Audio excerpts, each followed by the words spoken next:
Fala pessoal, mais um Gente Como a Gente começando e estamos aqui hoje com o vereador Nelson Osri. E Osri é um nome difícil de falar, né, meu? É um nome complicado, mas é simples, né? Eu tenho uma receita aí que não tem como errar. Ah, Cumprimento o Siri. Ó, Siri. ó Siri. Boa! Ó Acabou, Siri. não tem segredo. Então vamos lá de novo com o Nelson Ó Siri. Tá aqui com a gente. Nós vamos falar um pouquinho do combate às drogas, né? Como prevenção, como fazer isso daí. Nelson, eu tava vendo ali, dando uma pesquisada no trabalho que você faz. Você faz parte da Secretaria de Combate às Drogas, de Política de Combate às Drogas em Campinas, né?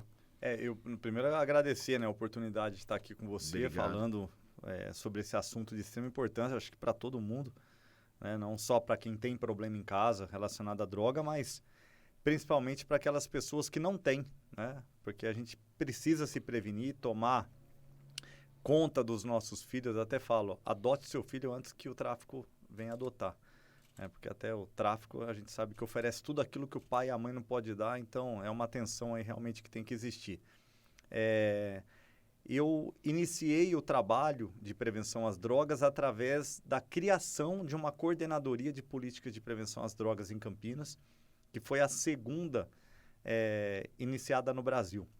Só tinha no Rio de Janeiro, e eu fiquei muito assustado pelo tamanho da cidade, né? Cidade que eu nasci, que eu moro, e não ver nenhum tipo de trabalho relacionado à prevenção às drogas. Eu só via tratamento através do Padre Haroldo, mas eu não via prevenção. Inclusive nas escolas, durante meu tempo todo de escola, eu nunca assisti uma palestra sobre drogas. Foi quando iniciamos a coordenadoria de prevenção às drogas, os trabalhos se intensificaram não só no tratamento, mas nas palestras e, em especial, essa parceria com o PROERD da Polícia Militar, que aí começou a atingir mais escolas, inclusive escolas periféricas. Então, foi tudo ali que começou. Eu tenho várias formações, não só a especialização em dependência química pela Unifesp, como também vários cursos da própria Secretaria Nacional de Política de Prevenção às Drogas, né, que é o SENAD. Então, eu tenho a questão da justiça terapêutica, eu tenho prevenção com jovens, eu tenho políticas públicas sobre fatores de proteção, substituírem os fatores de risco. Então, a gente sabe bastante, aprendeu bastante, mas acho que a melhor faculdade que eu tive, por mais que a minha formação seja jurídica, sou formado em Direito, me especializei em dependência química, mas a melhor de todas é a prática. É você vivenciar junto com a família de um dependente, você estar próximo do próprio dependente químico que está pedindo ajuda ou daquele que não quer ser ajudado. Então, é um trabalho que você aprende todos os dias, né? E esse é o nosso maior desafio, é encontrar o tratamento adequado para o dependente químico. Desculpa perguntar isso daí, não sei se eu vou ser muito invasivo, mas por que você buscou se especializar nessa área? Você é advogado, podia buscar, sei lá, direito corporativo, empresarial, civil, família, criminal, essas coisas. Por que essa parte da dependência química puxou você? Na verdade, assim... Você escolheu ou foi escolhido? Não, eu acho que assim, as coisas acontecem e a gente fica... vou até entrar um pouquinho assim em detalhe. Eu me formei em Direito e meu sonho sempre foi ser delegado federal, né? Então, foi o único concurso que eu prestei. Foi para delegado federal em 2004, eu não passei. E a partir daí, eu comecei a me atentar num problema que eu já estava vivendo até durante a faculdade, que era um problema na família com droga. E eu falava, poxa, né, não é possível, minha família toda estruturada, organizada, só que eu estava morando em Ribeirão Preto, estudando lá, fazendo faculdade em Ribeirão Preto. Faculdade de Direito em Ribeirão Preto. E o problema da droga estava na minha família aqui, em Campinas. Né? Cidade que eu nasci, que eu moro e que eu pretendia voltar. E eu não estava sabendo lidar com o problema. Eu não sabia como ajudar. Porque ninguém espera ter problema com droga em casa. Todo mundo vê o problema na vida dos outros, o problema de droga no vizinho, e nunca dentro de casa. Foi quando, numa das conversas com a família, a gente descobriu o Padre Haroldo. E o Padre Haroldo falou, vocês, família, precisam de ajuda. A família. A família precisa de ajuda. E eu até tive uma discussão com o Padre Haroldo na época. Eu falei, Padre Haroldo, o problema não sou eu, não é... O Instituto Padre Haroldo É é outra atrás do pessoa. Iguatemi, né? Isso. Parque Brasília ali? Isso, Sei. ali, Jardim Boa Esperança. Falei, o problema é com outra pessoa. O ativo, a pessoa que está ali fazendo uso é outra pessoa, não somos nós. É aquela pessoa que precisa de ajuda, mas aquela pessoa não quer ser ajudada. A família precisa falar a mesma língua para poder ajudar. Foi quando a família deu aquele despertar e começou a participar de um grupo chamado Amor Exigente. E ali eu coloquei como uma missão de vida. Voltei do grupo de Amparo à Família. O problema da droga não é brincadeira. Quando você tem dentro da sua casa, você sabe o tanto que aquilo lá reflete nas pessoas que convivem junto, como as pessoas adoecem. E eu comecei a perceber que eu estava tendo duas saídas, ou ajudar ou virar mais um louco. E eu optei por ajudar. Legal. E aí, à noite, na hora de dormir, eu fazendo a minha oração, que eu sempre faço à noite, que é uma conversa com Deus, né, que é a minha religião hoje, eu peguei e comecei a conversar. Deus, me ajuda, o que a gente pode fazer? Né? Se eu não vou parar de acreditar no Senhor, não estou acreditando nisso que está acontecendo na minha casa. E ele falou, se eu ajudar essa pessoa, você promete que vai iniciar um trabalho para ajudar outras pessoas? Isso você conversando com Deus em casa. Conversando. E ele responde. Responde. Entendeu? Ele responde. Para quem tem fé, para quem acredita em Deus, você escuta. E ele pegou e falou isso para mim. Então, para mim, foi foi a solução. Eu peguei na hora, respondi. Vou ajudar, com toda certeza. Mas essa pessoa tem que ser ajudada. Foi passando meses e meses e meses e meses. E eu já praticamente desacreditando, né, de tudo. Foi quando essa pessoa, depois de alguns dias fora de casa, voltou e aceitou ajuda. E hoje essa pessoa está recuperada. E quando normalmente você consegue a recuperação, você esquece das promessas que você fez. Você fala, agora está resolvido. É igual dor. Né? Você está com uma dor na coluna. Você vai no médico no crônico, né? Na hora que o negócio pegou Aperta mesmo, que você mesmo. não anda para um lado, não anda para o outro, fica deitado, e mesmo assim com dor. Aí você procura o médico. O cara te dá um remedinho lá, você pronto, nossa, tô zerado. Tô novo. Imagina, não preciso mais agora me preocupar, sentar certinho. Aí você já solta o corpo no sofá, não tá nem aí, postura zero. E foi a mesma coisa. Só que passava dia, eu falava, nossa, eu preciso cumprir minha promessa. Deus começou a te incomodar ali. Aí, 22 de abril de 2005, eu estava com uma palestra marcada dentro de uma escola no São Marcos, Escolinha Branca. Vou eu para lá, com CPU na época, era aqueles computador, não tinha né, condição de ter um notebook. Um notebook. Eu levei uma CPU, levei aquele monitor, né? Aqueles cabos absurdos, que na época era não tinha HDMI, nada, eram aqueles cabos cheios de conexão. Aqueles pinos para várias portas. Que rosqueia do lado. Sim. Peguei, fui lá, fiz a palestra. E saí dali totalmente assim, leve e feliz. Era uma palestra de combate às drogas. De prevenção às drogas, E eu falei sobre álcool, falei sobre cocaína, falei sobre maconha, mas daquele jeito, né? Sem muita experiência. Eu estava só cumprindo ali, peguei um copia e cola no Google e soltei lá mais de 70 slides. Uma palestra de quase 3 horas. Ninguém estava aguentando mais ouvir falar de droga. Enfim, um pai saiu todo feliz da palestra, mas ao mesmo tempo bem emocionado. E falou, eu dou pinga com leite pro meu filho de 2 anos, que eu não sabia que era problema. Eu assustei na hora que ele falou isso, falei, pinga com leite? Ele falou, dou pinga com leite porque ele dorme, né? Ele dorme, fica quietinho. E o outro também, às vezes, dá umas bicadas quando eu vou jogar uma sinuca lá no bar. Jesus. Menino de 10 anos. Aí eu falei, nossa. Ele falou, mas eu não sabia que álcool... aqui, cara. Não, mas é um choque. É um choque. Não, mas eu tô ao chocado, mesmo tempo, você fica aliviado que o seu trabalho tá dando certo. Sim. E foi minha primeira palestra. Eu falei, meu trabalho vai explodir. meu trabalho vai dar certo. Aí outras escolas começaram, na época era fax, eu mandava fax. Comecei a mandar, oferecer palestra gratuita para tudo que é escola. E todas as escolas, não, mas não tem custo nenhum, não tem custo nenhum, nenhuma ajuda de custo, não tem nada, nada, nada. Igreja começou a me chamar, sindicato, associação de bairro, escola particular, escola pública.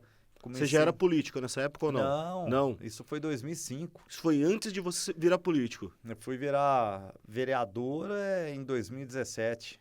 Caramba. 2016, 2017.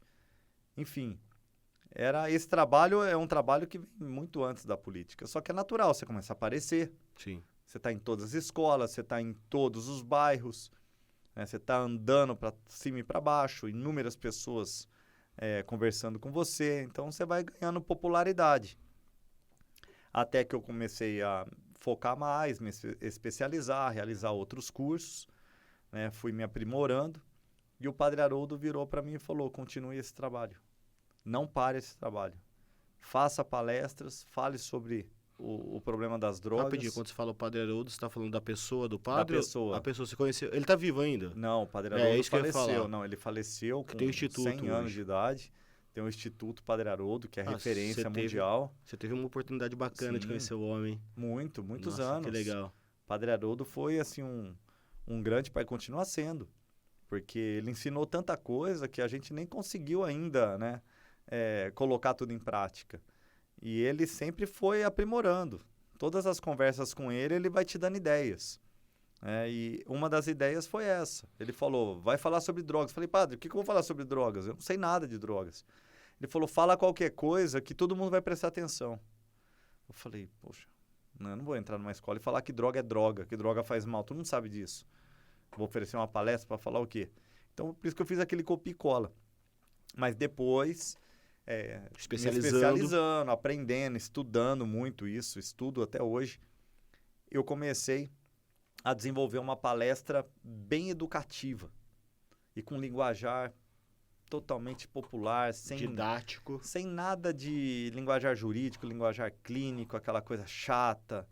Eu apresento estatísticas, eu apresento campanha nacional de bebida e direção não combina, falo sobre a campanha da cocaína, que os pais divulgaram a foto da filha tendo uma overdose de cocaína no quarto, eu falo sobre narguilé, cigarro eletrônico, falo das consequências, estatísticas, aumento de violência, todos os malefícios das drogas e falo também dos benefícios que algumas substâncias oferecem, desde que sejam regulamentadas, no como caso qualquer droga, igual o canabidiol, por exemplo.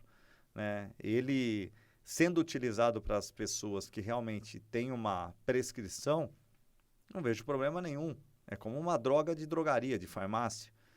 Então, todo esse trabalho foi crescendo, eu fui conseguindo ajudar muitas pessoas, pessoas tanto de regiões mais favorecidas como de regiões menos favorecidas. Isso que eu ia perguntar para você. Tudo deu certo e esse trabalho cresceu, se tornou referência e depois assumiu o programa Recomeço, que era do governo do estado. Campinas foi a primeira cidade, eu fui o primeiro coordenador e até hoje. Então não para, o trabalho é um trabalho constante. Esse é um ponto que eu ia perguntar para você, que você falou família de baixa renda e de média e tal. Droga não tem classe social. Não tem. Ela entra em todas as classes sociais.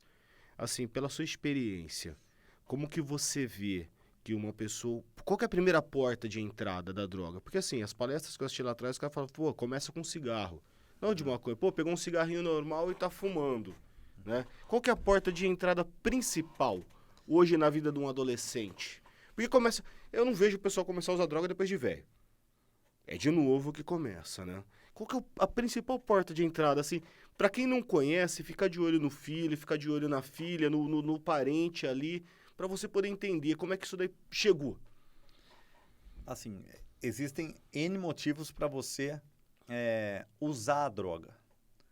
Agora, não tem muito motivo para você se tornar dependente.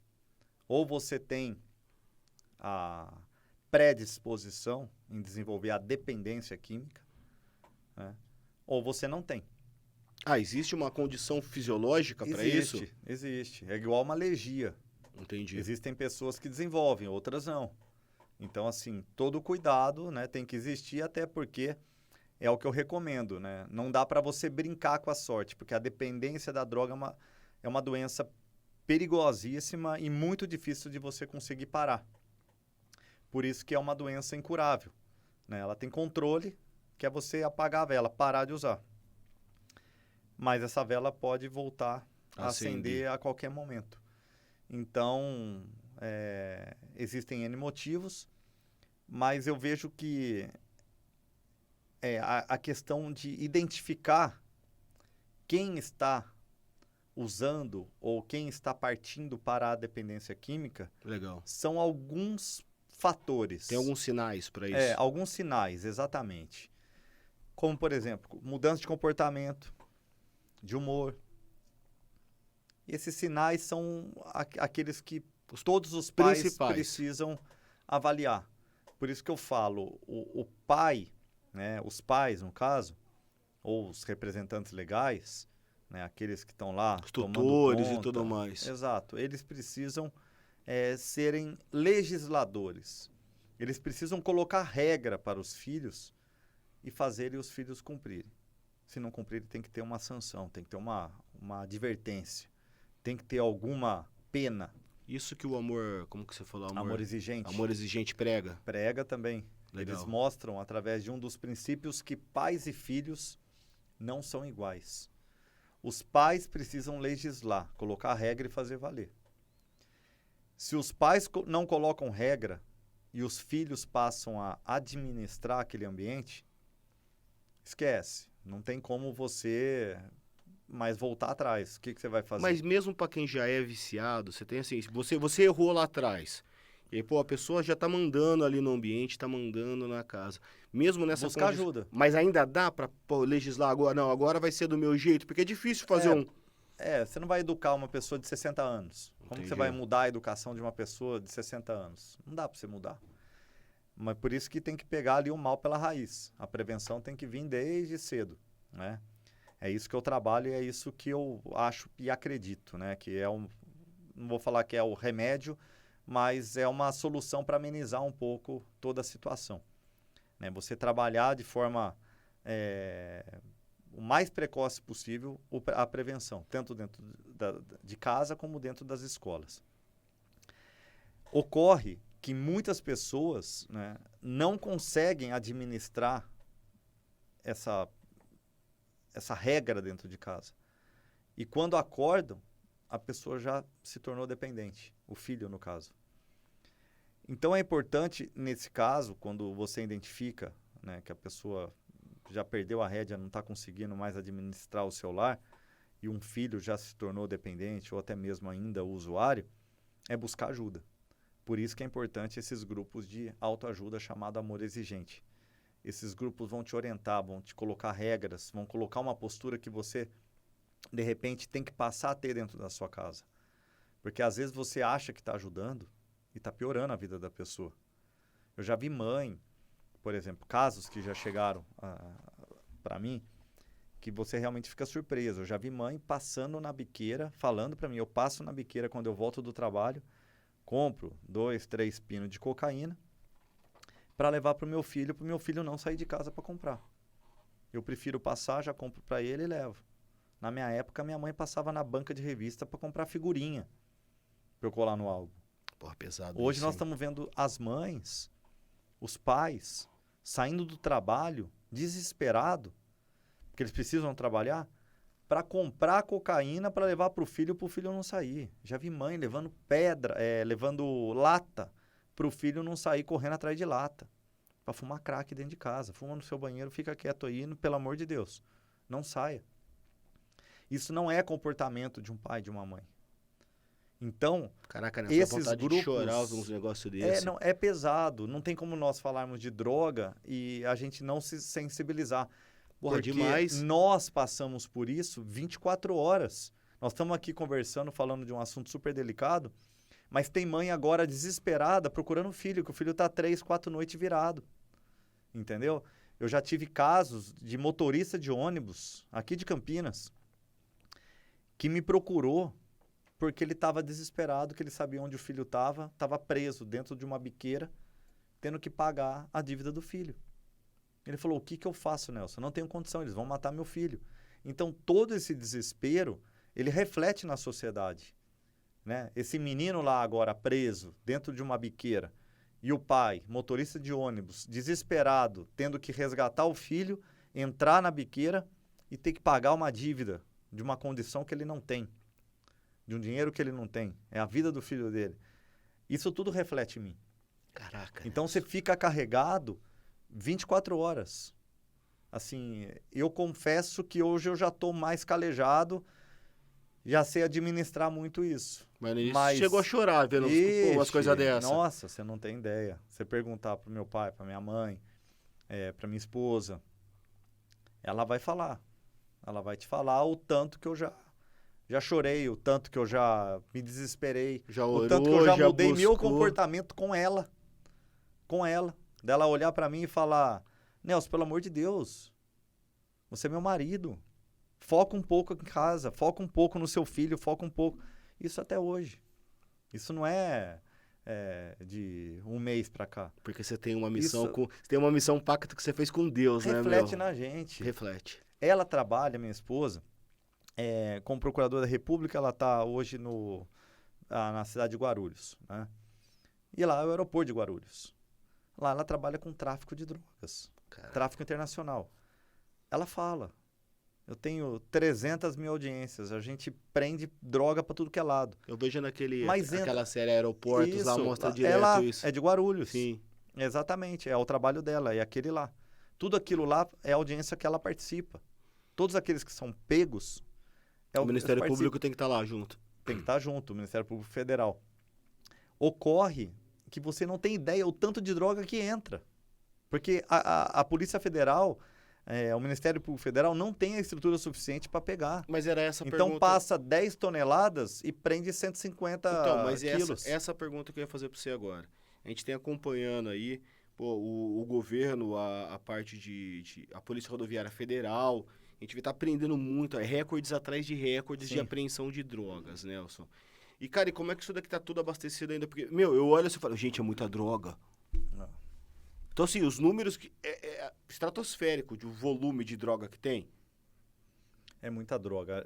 O Brasil, ele já sofre por conta dos vizinhos, né?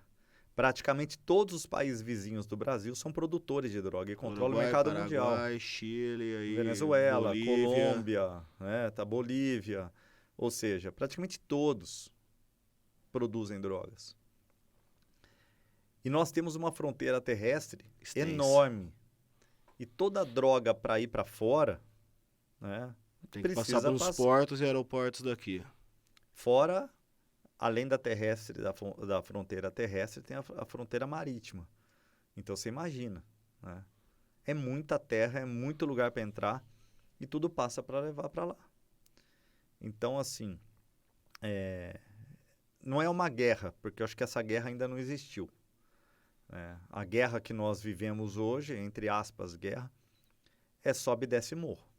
Isso não resolve nada. Desculpa, pode amenizar um pouquinho, pode controlar um pouquinho, mas essa não é a guerra. A guerra que o Brasil deveria participar, né, e deveria enfrentar é a guerra com os países vizinhos produtores de droga, contra o narcotráfico. Eu ia perguntar uma coisa pra você Essa é a guerra. agora. E o Brasil vence. Eu vi, Essa é a guerra contra as drogas. então, eu vi e eu li muito falar a respeito de narcoestado. Que é que o Estado está tomado pela política das drogas. Que isso daí, que nem, por exemplo, você vê acho que foi na Colômbia, que o presidente foi na ONU pedindo para liberar cocaína e tudo mais. Essa guerra toda. Você acha que isso daí é real? O nosso Estado está tomado pela essa política de drogas e, tipo assim, libera aqui, libera ali. Você acha que está nesse caminho? O Brasil não. O Brasil está com um caminho totalmente oposto, né? Até pelo atual presidente que nós temos, que é o Bolsonaro. Ele é totalmente contra a legalização das drogas e tem um trabalho muito forte em relação a isso. O Brasil nunca se apreendeu tantas drogas como no governo dele. Então, assim, é muito difícil, né? Enquanto o Bolsonaro estiver lá, a gente vê algo diferente. Agora, os países vizinhos, sim. Esses sim, esses são a favor do tráfico, eles são a favor da legalização, e eles querem isso, porque é o que sustenta eles, né? Então, é muito dinheiro, é um mercado milionário. Agora, o Brasil, ele deveria, não sei quando, né? E qual presidente vai ter essa coragem, porque aí está muita coisa em jogo, mas, de repente, lançar essa guerra contra os países produtores de droga. Porque quanto menos droga entrar, menos pessoas vão viciar. E o problema do Brasil é um problema que se agrava porque aquela frente que luta pela legalização das drogas esquece que a nossa saúde pública, ela não tem hoje nem o atendimento primário para uma mulher gestante. Nem um ultrassom consegue fazer, quanto menos uma internação para um dependente químico, para uma mãe que está desesperada. Essa era a próxima pergunta que eu ia entrar, que você falou de legalização, né? Tem algumas experiências, tá? Que nem, por exemplo, recentemente aqui no Uruguai, né? Tem na Europa, acho que é na Holanda, em Amsterdã, não lembro ao certo onde é. Holanda, próprios Estados Unidos. Califórnia também tem. E quando você pesquisa na internet, é pífio os artigos que diz que deram errado. Mas se você procurar, você acha, né? A maioria é de gente falando assim, tá dando certo, mas, porém, contudo, todavia, né? Primeiro fala que deu certo, depois vem o vírgula mais, porém, contudo, todavia. A gente tá vendo que são experiências desastrosas, né? O Uruguai, que é mais perto da gente aqui, o pessoal reclamando que um monte de turista indo para lá querendo usar droga, o Estado não consegue fornecer a quantidade de droga suficiente, aí o usuário tem que comprar do traficante ainda, droga sem qualidade, tudo. Falar de qualidade de droga é complicado, mas tem isso também, né? Tem o controle de qualidade deles. Mas isso que você falou é muito importante. Em nenhum lugar onde legalizar as drogas deu certo. Isso é fato. Você pega, por exemplo, Estados Unidos. Eles já estão querendo lançar um novo plebiscito para proibir o uso de drogas. Legal. Para proibir. Aonde eles legalizaram, eles estão querendo proibir novamente. A Holanda virou o turismo da droga. Na Europa. É tanta gente daqui, principalmente do Brasil, querendo ir para lá simplesmente para usar porque lá é legalizado, que acabou gerando um problema absurdo que eles pegaram e cortaram na raiz. O turismo da droga. Falou, não dá. Eles estão vindo para cá para trazer problema para o país. Lá eles têm a política de droga deles. Lá eles vão ter a redução de danos, eles vão ter a política de tratamento, de prevenção. Então, eles se organizam dentro daquilo que eles podem. Aí você pega um Uruguai, por exemplo, que legalizaram tudo.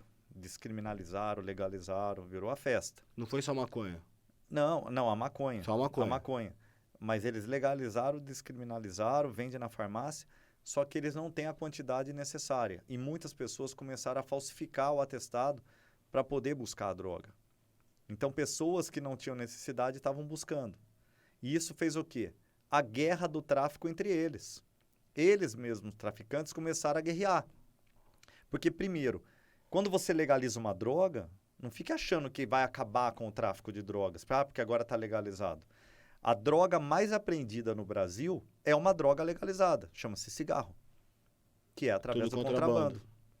Até que os traficantes estão deixando de ser traficantes de drogas ilícitas e estão partindo para o contrabando porque a pena é menor e dá mais dinheiro. Traz cigarrinho do Paraguai ali. Então, assim, é uma mentira absurda essa narrativa de que legalizar vai resolver. Não resolve. A droga vai continuar sendo vendida. Quando você não tem condições financeiras de comprar um cigarro legalizado numa padaria, num mercadinho, você vai comprar maconha. Você compra... Não, você vai compra maconha. Cigarro no mercado paralelo. Não, mas beleza, mas é a a mesma maconha coisa. vai ser a mesma coisa. Porque a taxa vai ser... Quem não tiver... O cigarro acho que tem 75% de ICMS hoje, se eu não me engano. É absurdo o que gera de imposto. Mas é por isso que é legalizado. Porque gera dinheiro para o país.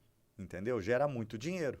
Você pega para um dono de padaria e fala, você vende cigarro aqui? Quanto você ganha em cada maço vendido? Merreca. É 10 centavos, 15 centavos, Merreca. 25 centavos.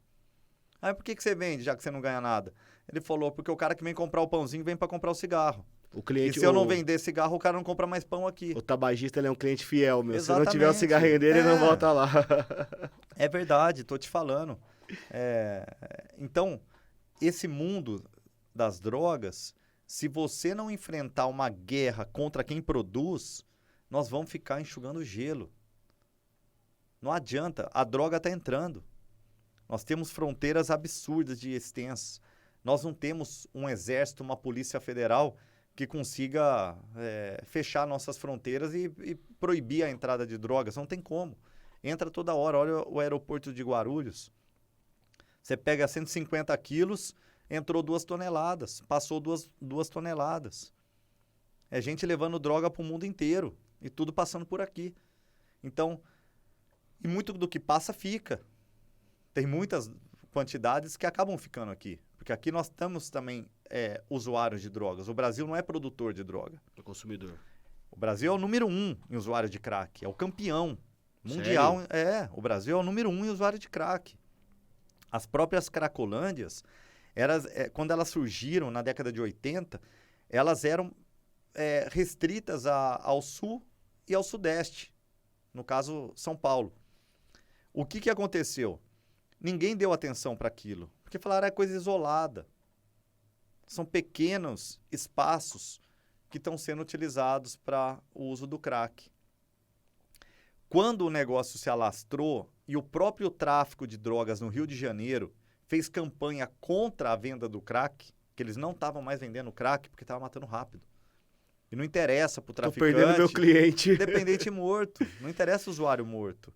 Aí eles começaram a potencializar a venda da cocaína, a venda da maconha, e depois, com toda essa mudança na composição, começaram a oferecer um crack que dava para usar 300 pedras no dia que o cara não morria, porque era mais interessante, né? A pessoa vai usando, o efeito é rápido, por isso que vicia rápido, porque o efeito, o prazer que ela gera é um prazer rápido.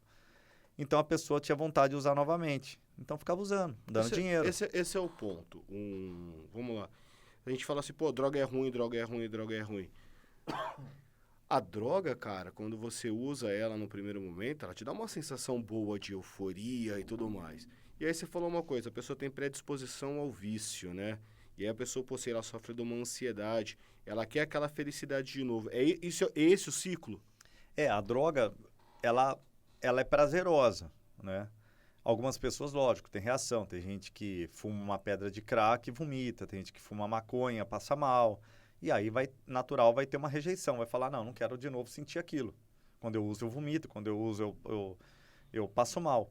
Mas, de primeiro momento, ela é prazerosa. É uma sensação de bem-estar, né? Os problemas resolvidos, de nenhum tipo de...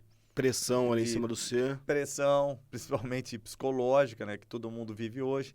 Então, realmente, ali ela entra como uma droga, só que é um prazer mentiroso que ela proporciona.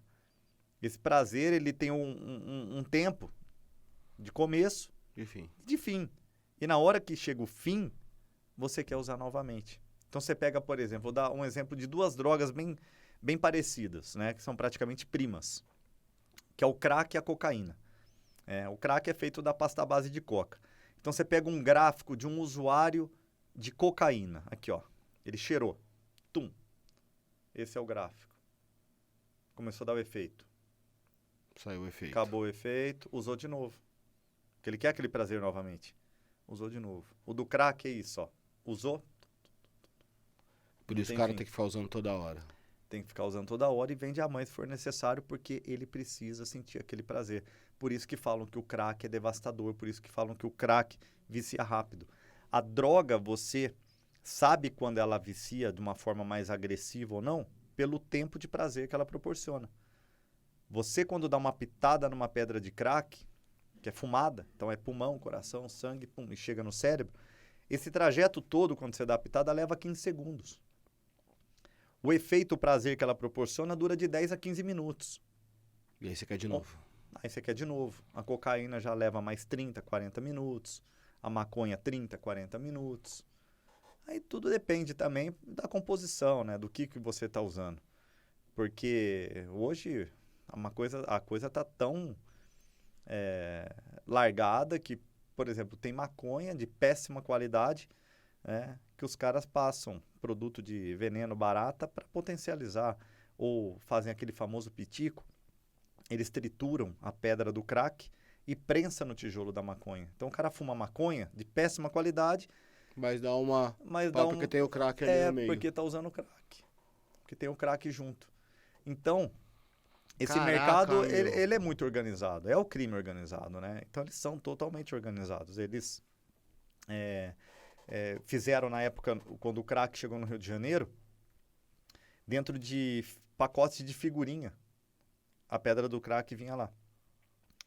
Então, eles faziam a foto do Ronaldinho, a foto Tipo do... figurinha da Copa, esses negócios assim? Era numa cartela de figurinha, só que pedra de crack dentro. Entendi. Tipo, vou dar um exemplo, tá?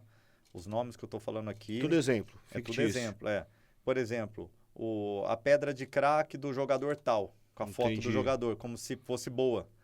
A foto do Homem-Aranha. Esse é o crack, colocava um corante. O crack vermelho aqui, ó, do Homem-Aranha. Esse aqui vai te deixar com essa visão. Esse daqui é o crack da Mulher Maravilha. A gente só vende pra mulherada. Que marketing, hein? Eles têm o marketing deles, entendeu? Como eles tiveram o trabalho de prevenção para evitar a venda do crack, porque estava matando rápido. Então, a Cracolândia começou assim e o negócio se alastrou. E hoje, por isso que o Brasil é o número 1 em usuário de crack. Caramba, Hoje você meu. pega, por exemplo, Cracolândia em São Paulo. Você digita no Google, Cara, é The Walking ele já dá um Dead. mapa. Não, mas é The Walking Dead. É, Ele já tem um pino ali no Isso. Google ali, já tem. mostrando onde é. Virou ponto turístico. Tem pessoas que vão para lá para conhecer a Cracolândia. Pô, você tá de brincadeira A comigo. Cracolândia é uma cidade. É uma cidade. É um lugar fechado, um bairro praticamente fechado, só de usuário de crack, a polícia militar meio que escoltando para as pessoas tomarem cuidado para não chegar lá. Eles fazem aquele cordão, né? Ficam ali fazendo uma segurança, vamos dizer assim, para que as pessoas não entrem lá. Então, cuidado, gente, aqui é a Cracolândia, cuidado. Fica orientando. Ali no Campos Elíseos, ali do lado daquela seguradora grande que tem, esqueci o nome agora, tem uma seguradora muito grande ali. Os caras colocaram seguranças em cada esquina ali pros craqueiros não entrar na área deles ali. Pros funcionários poderem andar ali E e a não ser Cracolândia é roubados. isso. Você pega uma Cracolândia, por exemplo, quando chega a droga, porque na Cracolândia ela tem esse nome por conta da venda do crack, mas vendem outras drogas lá, né? O tráfico também está lá dentro. Então tem lá o tráfico vendendo outras substâncias. Mas você pega um dia que está vendendo maconha. Chegou maconha, tem lá seu movimento. Ó, chegou cocaína, tem lá seu movimento. Na hora que fala, chegou o crack, parece final de Copa do Mundo. Você não tem noção a fila que dá. É mais de 2.000 pessoas, 3.000 pessoas. Quanto custa uma pedra de crack? Varia muito, né? Até pelo tamanho, mas, por Entendi. exemplo, em Campinas, você encontra a pitada do crack a 50 centavos no Pitada terminal é uma central. pedrinha. 50 centavos? Uma pitada. Ah, Igual você você só dá dá um trago. 50 centavos uma pitada. Você dá uma pitada. No terminal central, ali na praça quebra Sim. ossos. Entendeu? Caraca, meu. Mais barato que a cachaça. Esse é o ponto que eu ia perguntar pra você. O pessoal do Legalize, né? Eles sempre usam a justificativa do álcool, né? Ah, o álcool tá liberado. Pô, eu tinha um pai alcoólatra. Eu sei o prejuízo que o álcool traz pra uma família. Forte. Forte. E assim, é muito similar ao das drogas. E aí o pessoal fala assim, não, mas uso recreativo.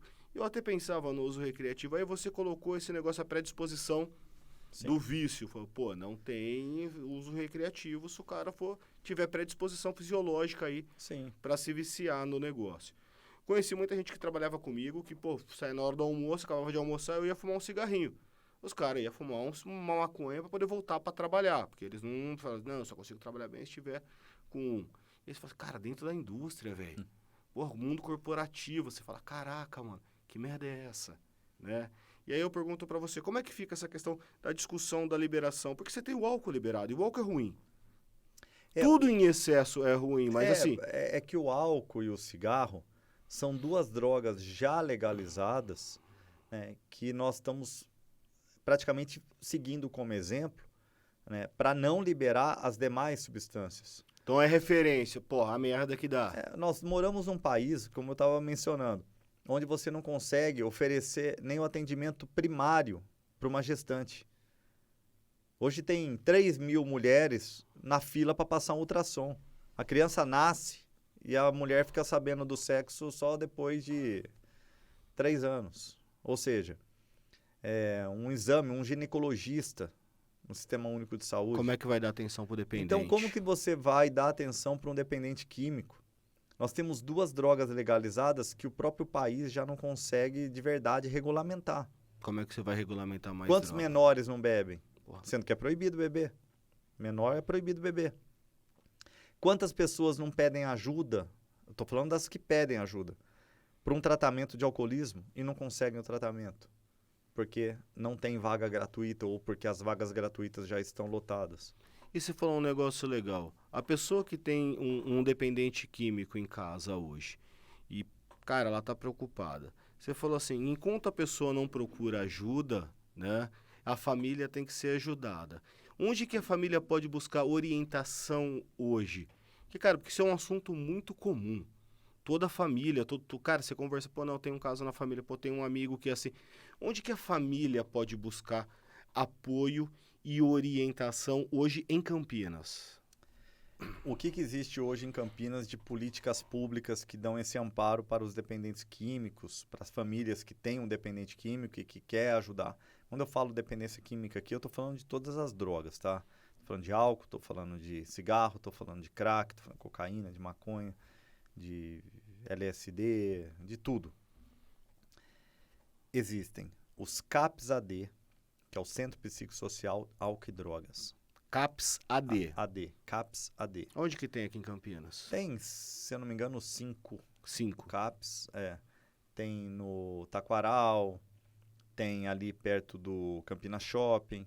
Enfim, são repartições públicas, né, da saúde mental que atendem dependentes químicos, né, usuários de substâncias. Só que esse é um trabalho chamado redução de danos. Não é um lugar onde você vai ficar internado. Não é um lugar onde você vai ficar fechado.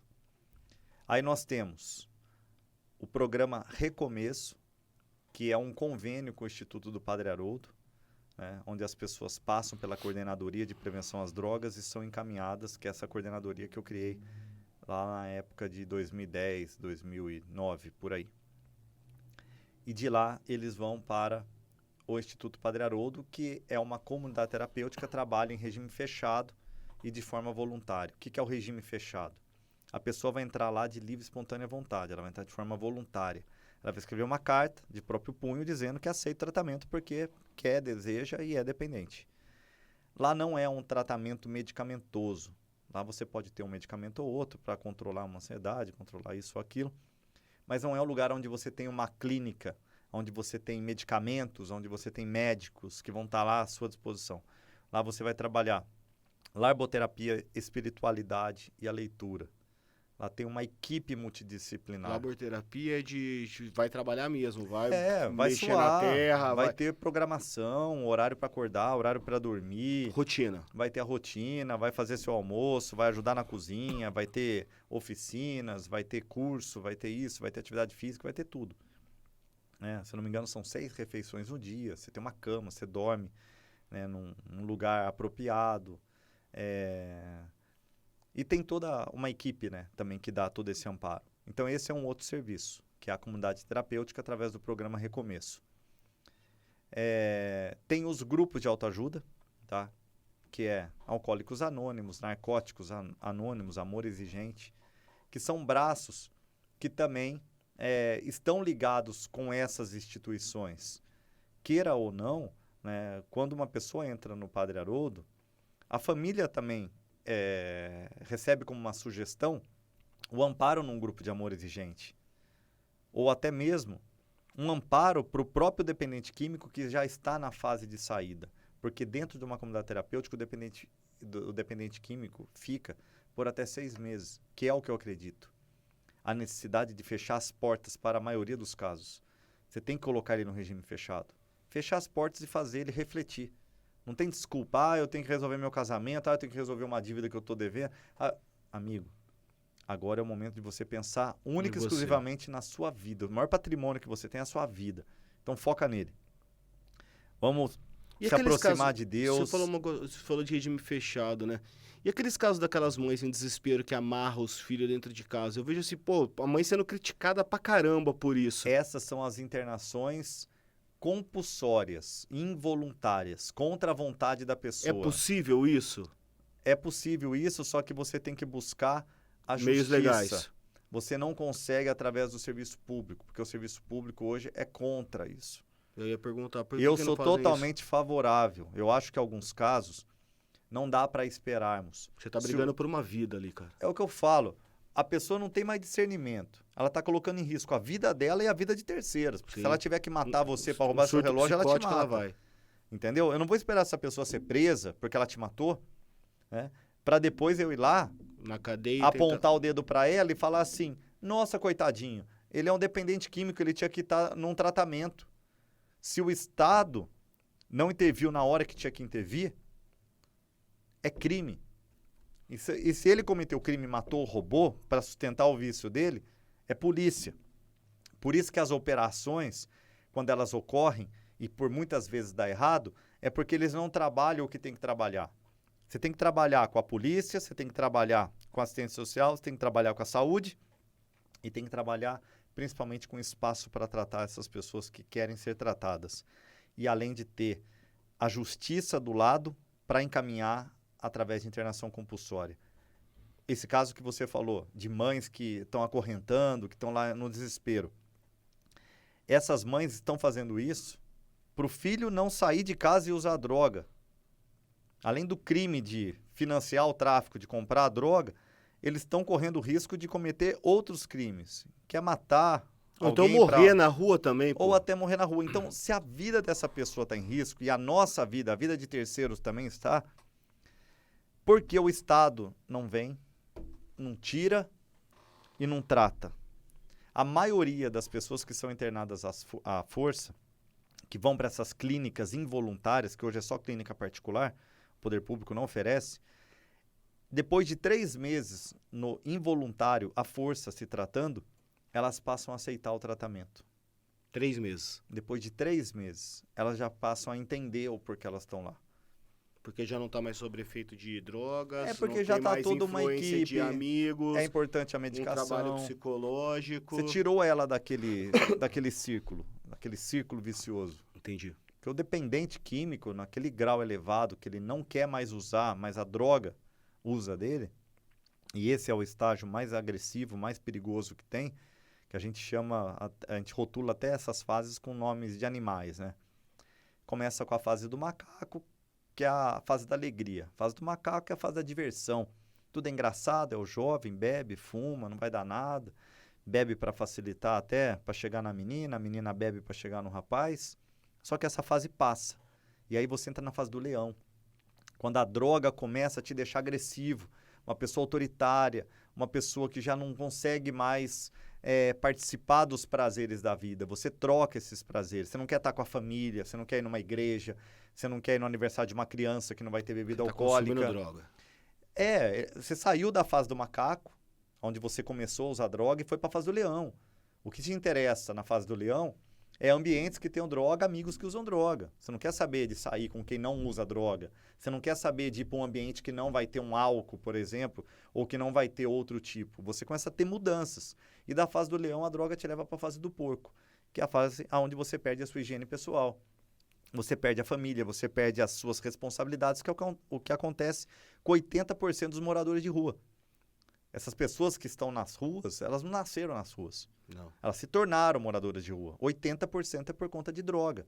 Aí você fala, não, mas o problema dele é só álcool. É só álcool, é só crack, porque são as 2 drogas mais baratas. Você não vai ver morador de rua dependente de cocaína. Ele pode até gostar de cocaína, mas ele não tem condição de manter o vício dele com cocaína. Então ele vai na mais barata. Então ele vai na mais barata. Por isso que tem a pitada do crack a 50 centavos, um copinho de cachaça a 50 centavos. Cara, você colocou esse negócio da fase do porco aí, quando o cara perde a higiene pessoal dele. Qual foi o pior caso que você já viu, Nelson? Assim, que você olhou, você falou assim, Jesus, como que chegou... Qual foi a pior cena que você já viu disso daí? Nossa, tem muitos casos, né? Eu tenho, assim, casos, por exemplo... Assim, eu pergunto, Pra quem tá assistindo, poder Sim. conseguir ter na mente, Tá. cara. Porque, às vezes, assim, a pessoa fala assim, combate às drogas, mas não viu qual que é a realidade de uma pessoa na fase do porco, igual você falou. Porque a hora que você falou, eu já comecei a imaginar aquilo, eu falei, "Shh." As pessoas têm que É. ter essa imagem na cabeça. Eu tenho casos assim, por exemplo, quando eu iniciei o trabalho, em 2005, lá para 2008, eu levava em todas as palestras um depoimento de uma moça, de uma senhora, na verdade, ex-professora, aposentada, e que adquiriu ali o alcoolismo, lógico, diante a predisposição dela, na casa dela, bebendo, festas e tudo mais, foi potencializando até o ponto dela ficar com a garrafa. Ela se tratou, ficou limpa durante anos e anos, né? Veio a óbito, mas aonde potencializou mais a dependência dela foi na época, enquanto professora, que ela tomava o álcool do mimeógrafo. Sabe daquela máquina de Sei. rodar as provas? Que Sei. vinha aquelas provas cheirando álcool? Sei. Ela chegava a tomar aquele álcool, né? Então esse foi um caso assim, que me surpreendeu, porque o depoimento dela, ela contava isso, que ela era professora, que ela se aposentou, que ela desenvolveu a doença do alcoolismo. Ela é uma pessoa que teve toda a estrutura, principalmente financeira, mas ela tomava o álcool do mimeógrafo. Eu falei, gente, não é possível, né? A pessoa tomar um álcool de um aparelho de rodar a prova. Meu, os caras buscam álcool em posto de gasolina, vai lá, pega R$2, bota num corote, um copinho de corote Eu ali. já fiz campanha na época de coordenador de política de drogas, que foi uma das melhores políticas, além do programa Recomeço, foi o Não Dê Esmola, Dê Cidadania, para as pessoas não ficarem dando dinheiro na rua. E nós tivemos que fazer a campanha também, combustível não é bebida, porque o álcool na época estava tão barato que as pessoas estavam comprando o litro do álcool no posto e misturando com tangue, misturando com limão, com açúcar, porque estava mais barato. Até que morreram vários moradores de rua, né? Vários acabaram morrendo, vindo a óbito. Então esse foi um caso que me chamou, que foi essa professora, né? Que me acompanhava em todas as palestras. Você vê que tinha toda uma estrutura, né, cara? E outra foi um amigo que estudou comigo, e depois que eu me formei, iniciei o trabalho na área de política de prevenção de drogas, ele veio contar essa situação que ele viveu e que ele estava bem e que ele gostaria, para até reforçar ele não ter uma recaída, ele participar comigo das palestras. Eu falei, vamos participar. Ele foi participando, todas as palestras ele comigo, ele dando depoimento, e realmente uma história assim que chocava todo mundo, porque ele também era um menino com oportunidade e acabou se afundando. E ele estava vivendo um dia de cada vez, limpo, até um dia que eu passei na casa dele para pegar ele para ir para uma palestra. E quando nós entramos, junto com a tia e com o bombeiro, ele estava morto. Putz. Ele tinha acabado de se matar. Sério? Aí você vê que mesmo depois que a pessoa está limpa, infelizmente, né, muitas pessoas, num momento ali de fragilidade, numa desilusão amorosa... Mas foi overdose dele? Não, ele tirou a própria vida. Ele recaiu. Entendi. Ele recaiu. E ele falou, Nelson, eu preciso fazer uma palestra e tal. Eu falei, vamos comigo, eu passo aí amanhã. Só que ele já tinha recaído. E ele não me contou.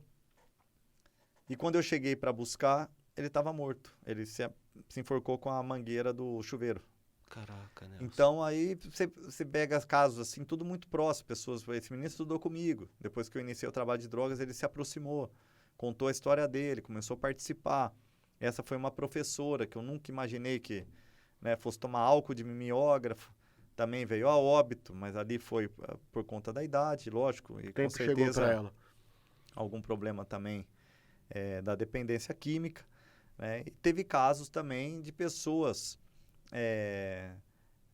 mais favorecidas, né? Filho de diretor de multinacional, que chegou sozinho na coordenadoria, e como lá nós não tínhamos avaliação socioeconômica, então o tratamento gratuito era para todos, né? A gente não olhava quem tinha ou não tinha dinheiro.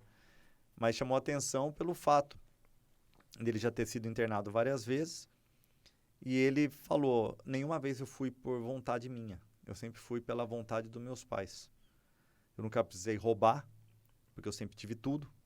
quando eu precisava comprar droga e não tinha mais o meu pai e minha mãe me sustentando, eu vendia uma televisão do meu quarto, eu vendia um aparelho de som, eu vendia roupa.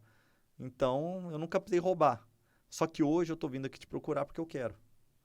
Né? Meu pai é diretor de uma multinacional, eu tenho condições de pagar uma clínica particular se os meus pais quiserem pagar, mas eles não querem. Então, eu estou vindo aqui, nesse serviço público. Eu falei, olha, para mim, tanto fez, tanto faz, cara. Você ter ou não ter dinheiro, até porque aqui a gente não tem avaliação socioeconômica. Se você tivesse 1% de vontade de largar das drogas, depois de quase 10 internações, e nenhuma foi por vontade dele, falei, se tiver 1% de vontade, vai ser nessa 11ª. Você vai conseguir se recuperar, só que você tem que querer. Ele pegou e aceitou, né? Ele aceitou a internação e no primeiro, segundo mês, a instituição me ligou e falou, Nelson, aquele rapaz, ele tá querendo sair. Eu falei, vocês não, por favor, espere eu chegar aí que eu quero trocar uma ideia com ele. Eu vou tentar convencê-lo a aceitar, continuar no tratamento. Ah, mas a gente não pode segurar, a gente vai ter que dar alta. Né? Vamos ter que dar alta por desistência. O rapaz, toda a comunidade terapêutica não pode segurar a pessoa. Sim. Ela entra de livre e espontânea, a vontade sai. Aí eu peguei, fui lá, consegui falar com ele e convenci ele a ficar. Esse menino ficou 5 meses, recebeu a alta, porque realmente estava bem, não precisou completar os 6 meses. Eu, nesse período de 5 meses que ele ficou internado, eu fiquei participando de reuniões com os pais, no grupo de Amor Exigente, e eles aceitaram receber o filho novamente. E eles não foram fazer em nenhum mês de tratamento visita ao filho. E o menino não acreditou que os pais estavam aceitando a volta dele. E eu falei para ele que ele só iria conseguir resgatar a confiança dos pais com atitudes. Já que essa internação ele foi de livre e espontânea vontade. Realmente o menino mudou e esse menino hoje trabalha, né, na multinacional do pai. Que bacana. Onde o pai foi diretor, né? O pai está aposentado. Esse menino hoje trabalha na multinacional. Então, assim, ele está casado, tem filhos. Então, foi uma restauração na vida dele, graças a ele acreditar. Por isso que eu falo, tem como sair da dependência química, ter uma vida normal? Tem. Você acredita na recuperação do dependente químico? De todos os dependentes químicos, seja aquele que está na rua com o cachorro lambendo a cara, usando crack, até o dependente VIP, o mais rico do mundo, que tem problema com droga. Acredito na recuperação de ambos. Mas eles precisam ter 1% de vontade. Você falou um negócio bacana. É vontade, ele tem que querer. Deixa eu fazer uma pergunta. Cara, assim, cansa. Você enquanto família, né? Que, pô, eu vejo pelos amigos e tudo mais. Você enquanto família. Pô, vai lá. Ô, melhorou, pô, internou, melhorou, voltou, recaiu. Internou, melhorou, voltou, recaiu. Pô, chega uma hora que você cansa, velho. Cansa. Você cansa. O que a família tem que fazer quando há essas recaídas? Qual que é o conselho que você deixa assim para as famílias agirem no caso de umas que nem esse menino aí? Você falou, pô, recaiu 10 vezes aí, os pais já meteu o pé na bunda, já falou, se vira, meu irmão. A recaída, ela faz parte da vida do dependente químico, né? A doença da dependência química, ela é uma doença mental, física, espiritual, te afasta de um ser superior, progressiva e incurável. Ou seja, não tem cura. Então não é porque ele ficou 1 ano internado, 20 anos internado, 30 anos sem usar droga, quer dizer que ele não vai recair, ele está curado. Pode beber mais um pouquinho, não dá nada. Faz 20 anos que você não usa nada, tá tranquilo, pode dar um golinho.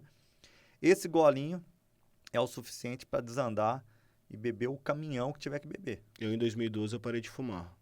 Minha filha nasceu, eu parei de fumar. Fiquei de 2012 a 2014. Falei, cara, eu não sou mais viciado. Fui com um amigo num barzinho tomar uma cerveja e esse amigo meu só fumava quando bebia. Deu vontade. Falei, pô, deixa eu dar um trago. Pô, fumei um cigarro, que delícia aquilo lá. No dia seguinte eu tava com uma carteira de cigarro no bolso já. Mas é o que eu falo, ninguém para de usar porque deixou de gostar. Ninguém para de usar droga, vou parar porque eu deixei de gostar. Não, não existe isso. Você para por algum motivo. No seu caso, foi por conta do nascimento da sua filha. Você teve um motivo ali que, né, ganhou. Você falou, beleza. O outro é o que promete pro filho, ó, se você passar de ano, o papai para de fumar. O menino passa de ano, o pai vai lá e cumpre. Alguns, né? Que nem o meu não parou. Ah, mas é difícil, pô. Eu até repeti de ano e meu pai não parou. Mas largar o vício é difícil. É velho. difícil, por isso que chama dependência. Você depende daquilo. Se celular hoje é difícil parar de mexer, não é? Imagina parar de usar droga. Parar de comer chocolate, difícil. Então, são situações assim que a gente tem que entender que tem saída, porém não depende só daquele que está ajudando. Não depende só da comunidade terapêutica. Não depende só do grupo de autoajuda. Mas Não como é que você depende- faz quando você chega no limite do meter o pé, velho? Esse é o ponto. É a paciência. A paciência, ela tem um limite, certo? A família, às vezes, não aguenta. Ah, de novo vai internar, de novo recaiu. Faz parte da vida do dependente. Se a família não estiver sendo amparada, ela nunca vai entender uma recaída. Entendi. Ela nunca vai entender. O que a família precisa é buscar ajuda, não só para internar o dependente químico. Ela tem que buscar ajuda para ela. Esse cara, ele é um dependente, ele é um doente crônico, é isso que você tá me dizendo. A Não tem A cura. dependência é crônica. A dependência química, ela é uma doença crônica. Então você tem que se abster. A pessoa tem que ter força de vontade para se abster daquilo. Se abster e mudar hábitos, mudar comportamento. Se tiver que exterminar todo um ciclo de amizade, ela vai ter que exterminar. Exterminar no sentido assim, não tenho mais diálogo. Não vou mais conversar com fulano, porque toda vez que eu saio com ele, só de passar na rua tal, eu já lembro que eu vou ter que tomar uma. Se o problema for álcool. Dá um tiro. Cheirar cocaína, usar crack. Cada um tem ali o seu vício. Então, todos ali vão ter que se readequar, mudar hábitos, certo? É a sua vida em primeiro lugar. Por isso que eu falo, é 1% de vontade. Ah, mas a comunidade é excelente, a terceira melhor do mundo. Não, o cara que vai te atender é aquele psicólogo que te cobra 15 mil reais a hora. Não, você está indo para aquele spa, que é, na verdade, uma clínica de recuperação com cara de spa, né? Vai ficar fechado lá, suco de laranja na piscina, pudinzinho de leite, tudo lindo, maravilhoso. Você vai ficar lá numa boa, cara. Tem até massagem. Se o cara não quiser. Se você não quiser, você pode ficar o tempo que for. Na hora que você sair, você usa. Primeira coisa que Você vai recair. Então, assim, A recaída faz parte do processo. Não é safadeza. Qual que é o melhor tratamento A recaída, que existe? aí a pergunta agora. A recaída é safadeza? Não, não é safadeza, não. Não é. Não, lógico que não. Ela faz parte do processo da vida de um dependente químico. Não, porque tem muita gente que pensa... Safadeza, sabe o que é safadeza? Pô. No mundo das drogas? É o usuário. É aquele que tem discernimento. É aquele que sabe que ele tá proibido de comprar uma substância, que ele não pode comprar maconha, que ele não pode comprar cocaína, e que ele acha que tem controle. Aí ele vai lá na safadeza, compra, usa, dá risada, brinca, não tem noção que financiou o crime organizado. O tal do uso recreativo. É esse, o financiador do crime. O usuário, ele é financiador do crime organizado. Entendi. O dependente é doente, é saúde. Entendeu? Entendi. Dependente você trata. O Usuário é polícia. É polícia. Usuário de droga é polícia. Porque amanhã, quando ele tiver dependente químico, que ele saiu da linha de usuário e passou a ser dependente, ele vai bater na porta do SUS. Vai bater lá na porta do Mário Gatti. Vai virar questão de saúde Vai pública. bater lá na porta do CAPS E o AD. pagador de imposto que vai bancar isso daí. Aí amanhã ele rouba para sustentar o vício dele. Vai pra cadeia. Aí ele vai pra cadeia. Ele é um problema de segurança pública. Entendi. Entendeu? Então o problema tá aqui. Eu acho assim, você tem toda a liberdade de usar. Sua distância para droga é essa aqui, ó. É essa aqui. A garrafa não abre sozinho, o baseado não vem pronto, seu nariz não vai sozinho pro tiro. Você é responsável pelas suas atitudes. Essa informação tem que chegar para todo mundo. E aí você faz o que você quiser. Só não venha me falar, eu não sabia que cocaína ia me deixar assim. Meu Deus do céu, eu não sabia que ia fumar uma maconha e ia ter uma perturbação do sistema nervoso central. Nossa, a maconha sempre achei um capinzinho, uma coisa tão natural. Não faz mal. O álcool é bem muito mais prejudicial. Quando você começa a colocar na balança, para mim é o primeiro sintoma de dependência química. Entendi. O cara tá começando a manipular. Entendeu? Não, eu vou tomar uma hoje porque hoje tá calor, pô. Vou tomar uma hoje porque hoje tá frio. Tomar para esquentar. Entendeu? Toda hora começa a virar motivo. Você sabe que Então, assim, eu tava numa a onda... maconha é a mesma coisa. Eu tava numa onda de estresse muito grande os 2 últimos anos aí, por conta da pandemia, negócio que eu perdi e tudo mais. E, cara, eu tava bebendo assim todo dia, uma garrafa de uísque pra mim durava 3, 4 dias. A hora que eu olhei assim, que eu comecei a me ver vermelho, inchado no espelho, eu falei, meu Deus, o que eu tô fazendo? Cara, hoje assim, eu bebo muito pouco de final de semana, tomo uma cerveja. E os amigos meio que assim percebeu que, pô, não tá bebendo, tá estranho, o que aconteceu? Porque você toma aquele. Eu tomei um susto comigo, eu achei que eu tava virando, porra, um dependente de álcool, cara. Mas se não tomar cuidado, vira. Porque Cara, eu, você, qualquer um aqui, até padre com os vinhos, pode virar. Todo mundo tá sujeito a isso. Agora, o que você falou da bebida. A gente tem que tomar todo cuidado, porque a bebida alcoólica, ela é uma droga legalizada. Perigosíssima, mas ela é legalizada. E quase 80, 70 e poucos % da população não tem a predisposição para desenvolver a doença do alcoolismo. Por mais que seja a terceira maior doença que mata, né? Depois de câncer, doença do coração, é o alcoolismo. Não, mas você quer ver uma coisa interessante que vai bem de encontro com o que você falou? Meu avô, há muitos anos atrás, foi atropelado na Soleste, ali atravessando pro Bonfim. E, pô, socorreram, levaram pro hospital, pô, estourou um pedaço do fígado dele. E aí, mas o fígado se regenera. Falando dele, não. Então. O álcool acabou. Ele morreu não em decorrência do acidente, mas do álcool, cara. Então, o álcool tinha acabado com o fígado dele. São consequências, né? São consequências. Mas se for colocar na conta aí, as consequências do uso e abuso de drogas existe. Não dá pra gente esconder, falar que não vai dar nada. Tem gente que para de fumar e depois de 20 anos morre. Ah, porque ontem que aconteceu isso, aconteceu aquilo por conta do cigarro. Não, mas ele tá sem fumar faz 20 anos. Não interessa. Né? As consequências do cigarro é absurda. Agora, voltando a esse assunto do álcool, a gente tem que tomar todo o cuidado com as drogas lícitas, no caso da bebida alcoólica, porque a maior parte da população não desenvolve a dependência do álcool. Ela tem um significado na nossa cultura, é símbolo das comemorações. Ninguém comemora com água. Sim. Vai fazer uma festa, futebol, uma open bar de cervejinha. água. Futebol. Lembra o Zeca Pagodinho, que chamava para beber na Zeca Feira? Sim. O que é a Zeca Feira? É quarta. Você bebe na quarta, que é futebol, quinta, sexta, sábado, domingo. Agora, só não bebe segunda e terça. Agora, depois depois do meio-dia, o tal do sextor. Do sextor, encerra. Lógico, o cara tá vendendo o peixe dele, com certeza ele tá ganhando um dinheiro lá para vender aquela cerveja. Mas faz sentido o que você tá falando. Agora, o que a gente tem que tomar cuidado é com a nossa vida. Cada um é responsável pela sua. Por isso que eu falo, eu até ia te fazer essa pergunta.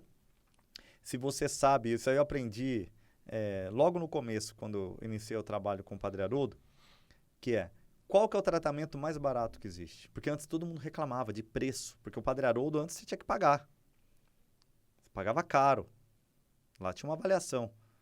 Depois que eu criei a Coordenadoria de Prevenção às Drogas e coordenei o programa Recomeço, passou a ser vagas gratuitas. Lá tinham vagas sociais, mas mesmo assim eram poucas. Hoje, lá praticamente são todas as vagas do programa Recomeço, né, que sustenta aquilo, fora as vagas do governo federal também.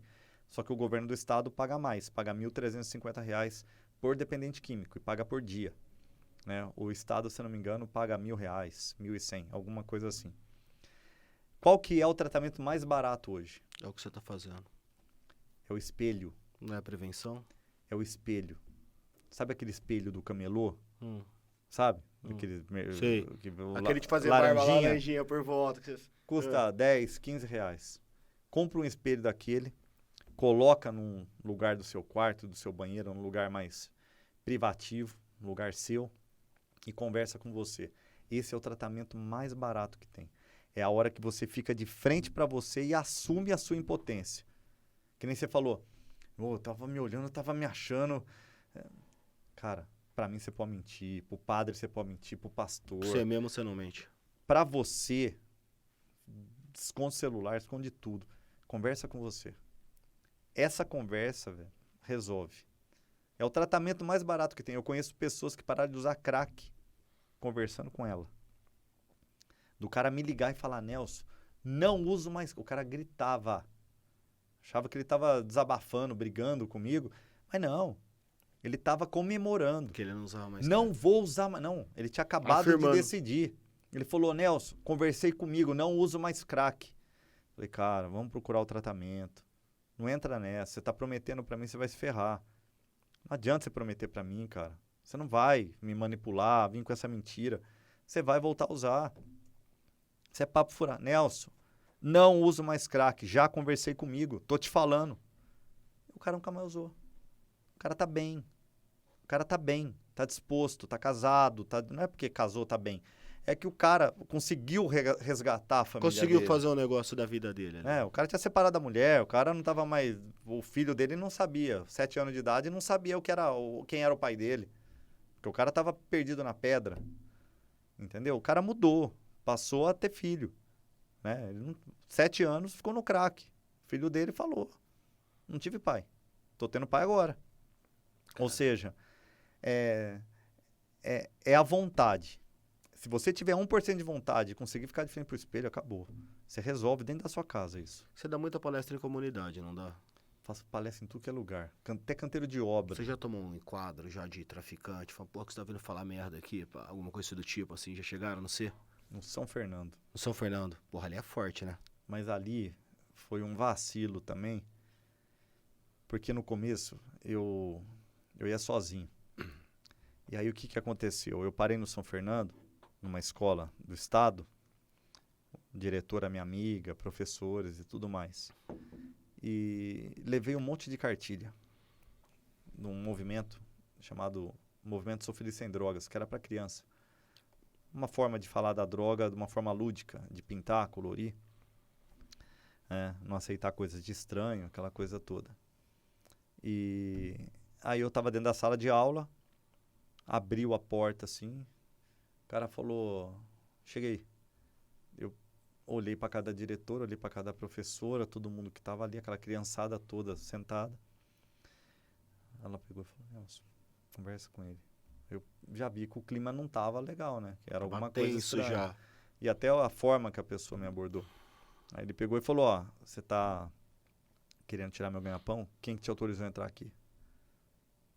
Eu falei, como quem me autorizou? Vim fazer uma palestra. Palestra do quê? Falei, de prevenção de drogas. O que é essa cartilha que você está entregando aí? Falei, você quer assistir minha palestra? Assiste minha palestra, você vai ver o que eu estou falando aqui. Aí ele falou, vou assistir. Sentou junto com as crianças. Minha palestra tem duração de 1 hora. Eu fiz a palestra em 20 minutos. Quase que eu mandei a criançada usar droga. Eu falei, ó, gente, vamos fumar aí, cheirar, que... Fiquei morrendo de medo, pô. pagando pau. Falei, pô, tô ferrado. Um cara descalço, bermuda, lógico que ele deveria ser um manda-chuva lá, alguém que falou, vai lá e vê o que tá acontecendo. Ver o que tá acontecendo. Terminei a palestra, ele pegou, me deu a mão e falou assim, vai ter o Dia das Crianças aqui, depois traz umas cartilhas pra gente, que a gente vai entregar pra criançada aqui no bairro. Aí foram embora. Aí a diretora me chamou e falou, não, pessoal do tráfico, né? Mas você não fala nada demais, você não tá proibindo ninguém de usar, você simplesmente está falando das consequências, tal. Então, acho que foi bem, só que eu comi bola, Nelson, a diretora falou. Porque na lista dela, só para você ter uma ideia, todos os números de telefone, nomes, desde do policial da escola, do outro que vai, da professora, é tudo a caneta. O único número ali que é a lápis é o do cara que manda. E ela falou, eu deveria ter mandado uma mensagem, conversado, alguma coisa no sentido de explicar que o conteúdo que ia acontecer aqui não era nada para bater no tráfico de drogas, não é nenhum policial que está vindo aqui para falar contra ou fazer qualquer tipo de... Mas chegou neles. Porque muitos, infelizmente, alunos têm o pai como traficante. Tá no meio. Entendeu? E pode muitos não ser do meio, vão mas embora com a cartilha para casa. O pai vai ver. Então, como eu já estava fazendo a semana inteira de palestras, muitos levaram a cartilha para casa e eu acho que, de repente, caiu na mão errada. Mas acabou dando um efeito contrário, né, positivo, a ponto deles pedirem até cartilha. para entregar no Dia das Crianças. Então, o meu trabalho, ele não é um trabalho de polícia. Não é um trabalho que vai chegar na favela, que vai chegar em qualquer espaço e combater o tráfico de drogas. Jamais. É de orientar. O meu trabalho é de educação. Passar para eles tudo aquilo que eles necessitam. A informação sobre os malefícios do uso e abuso de drogas. Ponto. É isso que eu faço. Se eles quiserem ajuda, eu estou à disposição. Entendeu? Até que a gente usa o mesmo lema de outros grupos de autoajuda, que é, quer usar droga, o problema é seu. Quer parar, o problema é nosso. Legal. Eu só ajudo quem quer ser ajudado. Não vou sair na rua aí desesperado, puxando todo mundo pela cabeça e falando, vamos lá, vamos se internar. Eu gostaria de usar da força para internar uma porrada de gente que precisa, que não dá mais para ficar esperando ter aquela vontade de parar, porque você sabe que ele não vai ter. E, por fim, vai acabar trazendo consequências para a gente. Então, como eu não posso fazer isso, eu faço a prevenção. Eu vou levar informação. Eu sou prova disso. Durante meu tempo todo de escola, nunca recebi uma palestra sobre drogas. A primeira palestra que eu assisti de drogas foi a minha, no dia 22 de abril de 2005, na Casinha Branca, lá no São Marcos. Foi a minha primeira palestra que eu fiz. Durante meu tempo de escola, aparecia AIDS, para falar sobre palestra de AIDS. Falavam também sobre meio ambiente. Isso só. Hoje, você busca escolas alto padrão que tinham medo de abordar o tema. Que os pais ficavam, estão trazendo o tema droga é porque está tendo droga na escola, então vou tirar o nosso filho de lá. Com medo de perder a matrícula, né? Com medo de perder o cliente. As escolas começaram a adotar isso como uma ferramenta de prevenção. Nós estamos trazendo um assunto aqui, não é porque nós detectamos que algum aluno usa ou porque algum pai usa. Nós trazemos o assunto porque... Uma hora vai bater na porta deles, eles têm que saber com o que eles estão lidando. Exato. Esses jovens amanhã serão pais. Como que você vai educar se você não foi educado? Sim. Como que você vai levar o tema drogas para dentro da sua casa se você nunca ouviu falar sobre drogas? Às vezes você sabe até usar. Sabe fumar maconha, sabe usar vapor, sabe usar cocaína, sabe usar tudo. Mas você não sabe o que é aquilo. Porque nem, por exemplo, tem colégio de favela que eu falo, vamos falar da maconha? Os caras, você tá louco, tio, que é isso? Maconha tá legalizada. Só não legalizou no papel, todo mundo fuma. Né? Sair da aula aqui, vou pitar um. Qual que é, tio? Fica assim. Aí eu falo, não, você faz o que você quiser, cara. Vou proibir você de fumar seu baseado. Só queria saber uma coisa. Você sabe o que é maconha? O que é maconha? Ah, maconha é uma erva santa. Não. Vamos lá. O que é maconha? Você não sabe o que é maconha, cara. Você fuma essa porcaria e você não sabe o que é. Maconha é uma droga perturbadora do sistema nervoso central. Ela vai aumentar a sua ansiedade, vai aumentar a sua depressão. Tudo pode gerar. Você pode começar a ter sintomas de uma pessoa com esquizofrenia. Você não sabe o que é maconha. Você acha que é uma droga inofensiva. É uma droga proibida, porque cara. Porque venderam isso pra ele. Venderam pra ele que é uma erva santa que vem da terra e não faz mal. Aí você vira pro cara e fala, por que você não fuma capim? Vem da terra também. Torce um baseado de capim. Mato seco. Ah, cara, você tá me tirando? Não, eu tô falando a real. Vocês usam uma porcaria e não sabem pra quê. Maconha é uma droga perigosíssima. É uma das poucas que não regenera o sistema nervoso central. Se você pegar uma pessoa... Teve até um vídeo de um ex-ministro aí da cultura aí. Um ex-ministro da cultura. Lembro. Ele, Você começa a ficar xarope. Isso não volta. Entendeu? Entendi. Você começa a oscilar. Aí fala, não, eu conheço o cara, ele é casado, ele tem filhos e trabalha e fuma maconha. Beleza. Eu conheço pessoas que não fumam, que são casados, têm filhos e têm mais dinheiro que ele e trabalham melhor que ele.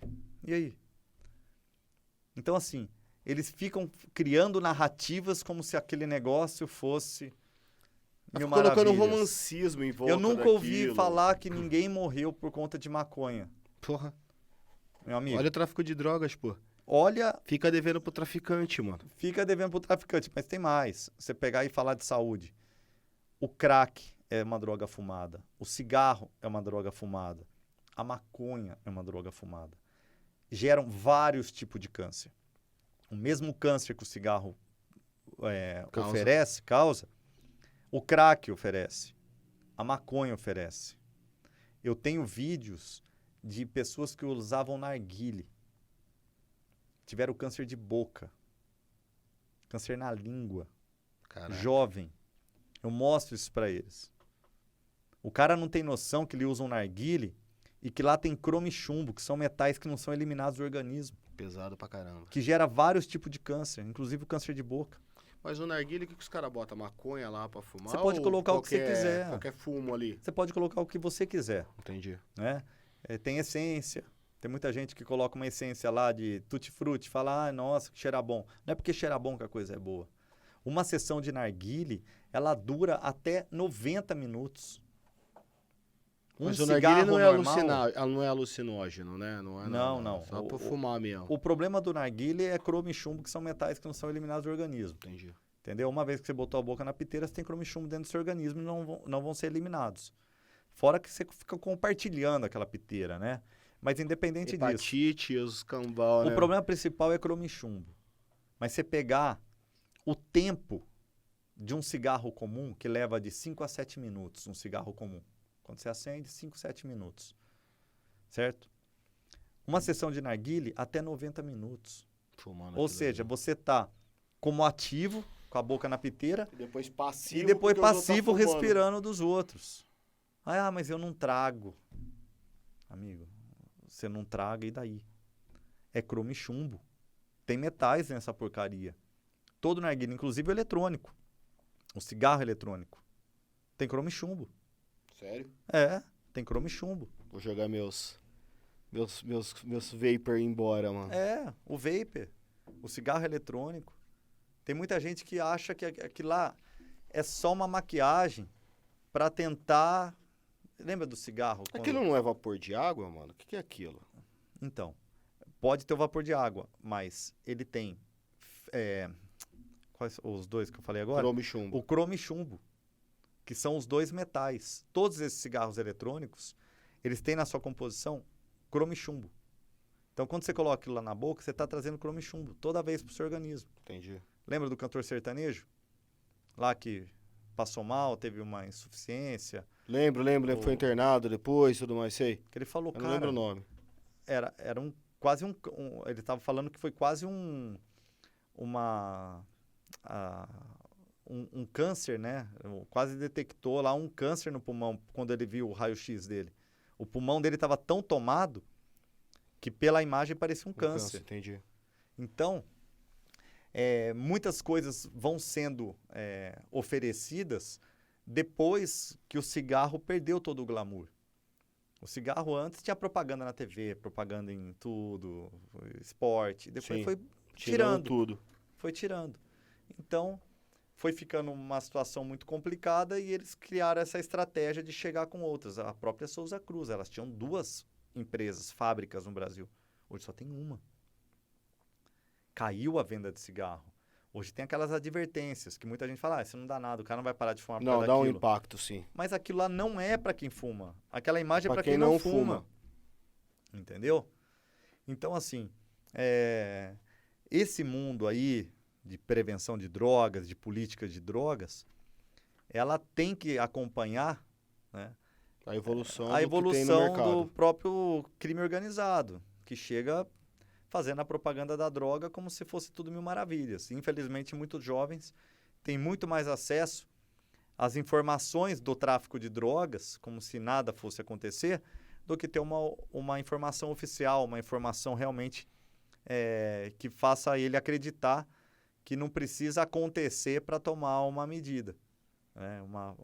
Que seja, de fato, uma medida de prevenção. Porque o brasileiro tem essa característica, né? Ele só acredita quando acontece com ele.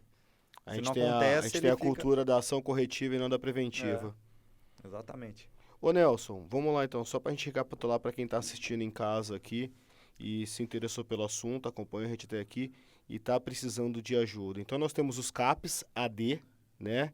Que é álcool e drogas, Isso. certo? Centro Psicossocial de Álcool e Drogas, Sem- CAPS AD. CAPs AD. Depois nós temos Os grupos de os grupos de autoajuda para a família. Narcóticos Anônimos, que é para o dependente, Alcoólicos Alcoólicos Anônimos, Anônimos. Amor Exigente, que é para a família. E onde as pessoas encontram essa galera aí? Eu vou passar. E tem também o programa Recomeço, que é o tratamento gratuito em comunidade terapêutica.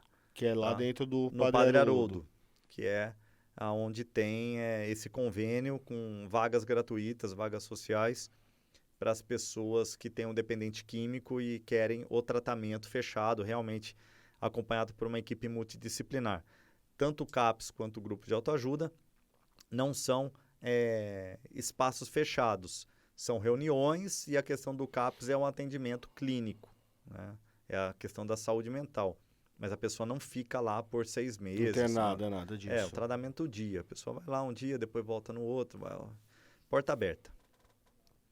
Isso tudo você pode encontrar no site da Prefeitura Municipal. Lá tem disponível. E no próprio Google, né? Você pode digitar Amor Exigente Campinas, Alcoólicos Anônimos Campinas, Programa Recomeço Campinas. Dá pra gente colocar na bio isso daí, né, Gabriel? Os contatos e tudo mais também, né? Colocou no Colocar na Google descrição do o vídeo nome também. desses grupos, você localiza tudo na internet. Nelson, esse é um assunto muito importante, tá? É um assunto que eu, como pai hoje de uma criança entrando na adolescência aí, tenho que ficar muito, muito esperto. Acredito que tem muitos pais também que estão com um filho aí entrando na adolescência, tem essa preocupação, porque as pessoas não têm noção que o mal está aí, rondando, e logo logo vai bater na porta, meu amigo. Com certeza. Vai bater na porta, porque aquilo que a gente falou antes, não tem classe social, velho. Não tem. Não tem classe Não tem social. igreja, não tem religião. Você pode fortalecer a sua espiritualidade, né, dentro de casa, tomando banho, dirigindo. Mas uma coisa é certa. Você que tem problema com droga e quer parar de usar, conversa com você, porque é a melhor ferramenta que tem. Compra o espelho, conversa com você, não minta, tenha esse 1% de vontade que você sai. Você recupera. Tenho absoluta certeza disso. Boa. Eu quero te parabenizar pelo trabalho, que eu acho que é louvável, é importante. E, já prepara alguém para dar continuidade para você aí nesse trabalho, cara. Opa. Porque, assim, você é um cara está vereador hoje. Sim. Você, pelo trabalho que você faz, você tem uma carreira política aí para frente para desenvolver. Faço votos que consiga ter um cara como você lá em Brasília fazendo um trabalho desse, lá em Brasília. Se bem que eu acho difícil lá, mas tá bom. Mas eu faço votos para você, ter uma cadeira lá em Brasília. Agora seria excelente, né? Porque o momento ia Congresso ser lá bom. tá fechado de direita. O momento ia ser bom. Mas, cara, eu faço os votos para você. Já vai lembrando de preparar alguém para dar continuidade nesse excelente trabalho que você tem aí, porque você tem, uma carreira para voar. Sim. Obrigado por ter vindo, obrigado por ter aceito prontamente o meu convite. Foi assim, você já respondeu lá na hora. Topo, cara. Lógico. Com Obrigado. certeza. Eu que parabenizo o trabalho e da oportunidade de falar, né, sobre esse trabalho que eu acho assim totalmente louvável, importante para toda a cidade. E quanto mais nós pudermos divulgar, né, independente de política, mas o trabalho mesmo de prevenção de drogas, é uma vida que a gente consiga salvar. A gente já está muito grato a Deus, porque não é brincadeira, né? Só quem vive isso ou viveu isso sabe o tanto que é difícil. E a gente tem que viver um dia de cada vez, temos que buscar, lógico, né, a nossa paz e ter a consciência que existem pessoas que podem beber e tem pessoas que não podem. E a gente, para não pagar para ver, tem uma única saída, não experimentar, não usar. Mas se é o caso, como o nosso, que já experimentou, por exemplo, uma bebida alcoólica, o que nos resta é nos policiar. E se a gente souber e perceber que o negócio está tomando conta, né, aí nós temos uma única saída, que é essa atitude, parar. Então, é de cada um. Mas sempre respeitando, né? Sempre respeitando, porque a gente está falando, no caso do álcool, uma droga lícita e que existem pessoas que podem beber. Mas tem consequência também, não é porque é lícita que o negócio não dá consequência. Tem consequência. Tem consequência. Seja para aquele que pode ou para aquele que não pode, né? a doença que pode se instalar naquele que não pode, e aquele que, de repente, pode beber, que nem minha bisavó faleceu com 101 anos, bebendo todo dia um vinho chamado sangue de boi. Sangue de boa. Um galãozão. Sim. Existem inúmeras pessoas, né, que têm uma frequência, assim, até considerada, para alguns, assim, abusiva, mas as pessoas não desenvolveram a doença do alcoolismo. Pode ser que venha a desenvolver, a gente não sabe. Né? Nem a própria pessoa sabe. Mas a prevenção e o cuidado, velho, sempre A informação, nós precisamos saber, que é prejudicial. Né? Ela pode sair daquele momento de prazer e, de repente, ela tomar conta da sua vida. E você perder por uma garrafa, pelo amor de Deus. Eu já tô puto de eu perder por um negocinho desse tamanho assim, filho. Mas nós vai chegar lá, nós vai parar também, Galera, obrigado pela atenção até aqui. Embaixo, no link na bio do vídeo, vai estar toda a descrição de onde você pode buscar ajuda, os números de contato e tudo mais. Nelson, mais uma vez, obrigado, meu querido. Eu que agradeço e sempre à disposição. Foi ótimo o papo. Valeu. Até mais, pessoal. Tchau, tchau.